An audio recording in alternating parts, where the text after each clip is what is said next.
Mars. It is a very important name for a long time as scientists have discovered this planet was a place with rivers and oceans. That means there was life on Mars.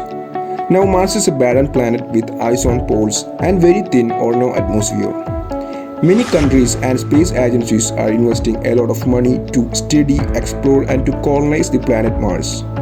Why is this so important? What will we gain? Shouldn't we use this effort to make Earth a better place? Yes, Earth is our home.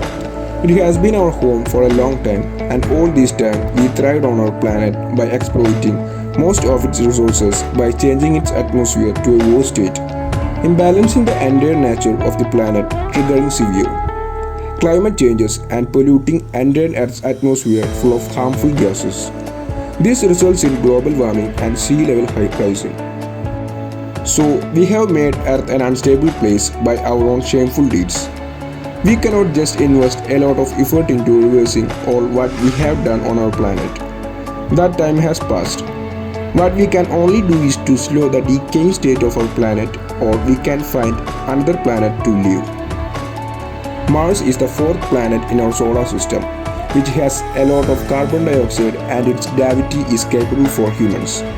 Our efforts now are to study more about Mars, terraform it and to colonize it. As the state of our Earth continues in this way, within the end of next century, Earth will be a place where the temperature and climate is severe for any living organisms. And within that time, it is possible to make Mars our new home. If this video is helpful for you, show some love in the form of likes and comments. See you in the next video. Until then, bye bye.